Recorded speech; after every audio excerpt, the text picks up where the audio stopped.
नमस्कार दोस्तों महाभारत में एक से एक योद्धा थे।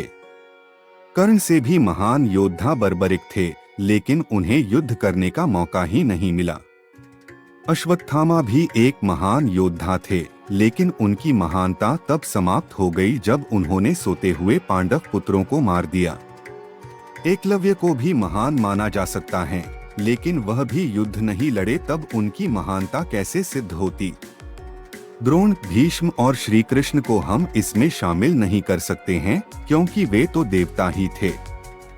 दरअसल कर्ण ही एक ऐसे सर्वश्रेष्ठ योद्धा थे जिन्होंने विपरीत परिस्थिति के बावजूद खुद को एक श्रेष्ठ योद्धा के रूप में स्थापित किया, और वह भी धर्मसम्मत रूप से।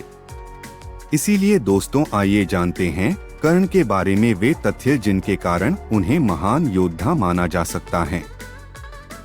पहला, दोस्तों, अर्जुन का साथ देने के लिए जगत के स्वामी थे, लेकिन कर्ण का साथ देने के लिए दुर्योधन ही था। अर्जुन पूर्णतः श्री कृष्ण पर आश्रित थे, जबकि इधर दुर्योधन खुद कर्ण पर आश्रित थे। दूसरा, कर्ण को द्रोण ने वह संपूर्ण शिक्षा नहीं दी जो उन्होंने पांडवों या कौरवों को दी थी। फिर भी कर्ण ने परशुराम से बची हुई शिक्षा छल से हासिल कर ली थी। यदि कर्ण अर्जुन के बराबर योग्य नहीं होता तो भगवान परशुराम कर्ण को शिक्षा देने के लिए तैयार नहीं होते। तीसरा, कर्ण एक सच्चा मित्र होने के साथ साथ ही दानवीर भी थे। स्वयं भगवान श्री कृष्ण इस बात की पुष्टि करते हैं कि कर्ण से बड़ा दानी कोई नहीं। कर्ण जब यह जान गए कि मेरी माता कौन है और मेरे भाई कौन हैं, तब भी उन्होंने मित्रता का धर्म निभाया।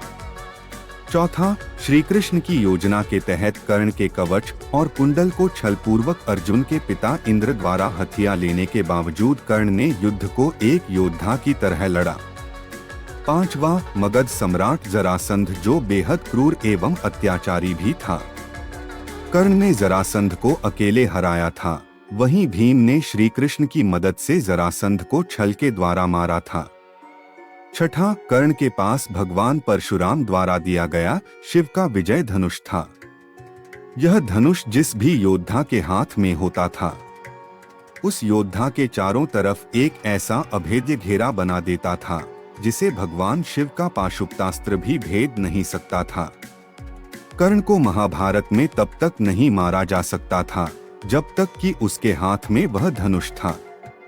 सातवां, कर्ण ने माता कुंती को वचन दिया था कि वो उनके 4 पुत्रों की जान नहीं लेगा, लेकिन वह सिर्फ अर्जुन से ही युद्ध करेगा। युद्ध के दौरान ऐसे कई मौके आए भी जब कर्ण का सामना भीम, युधिष्ठिर, नकुल और सहदेव के साथ हुआ।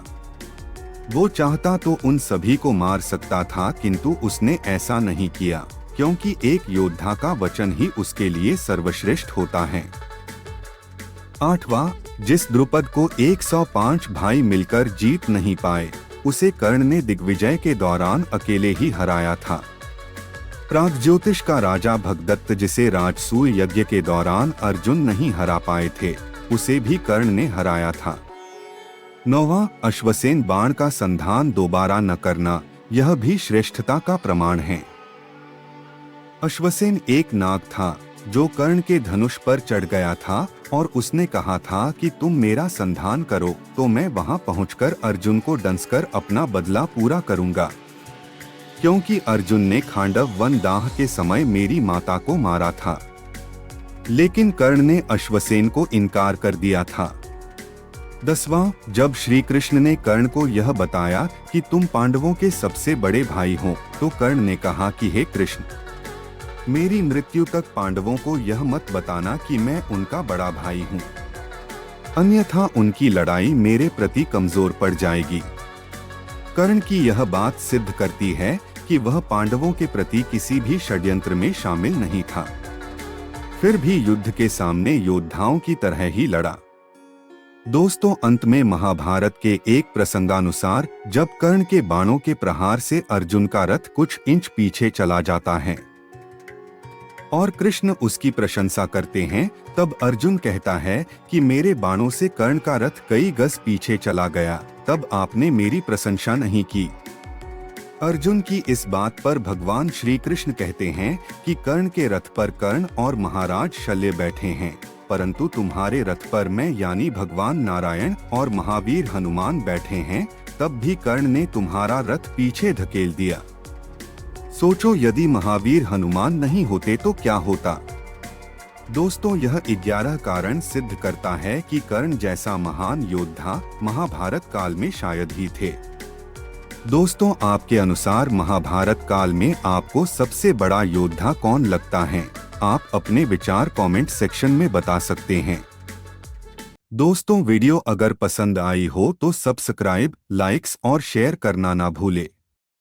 वीडियो देखने के लिए आप लोगों का बहुत बहुत धन्यवाद।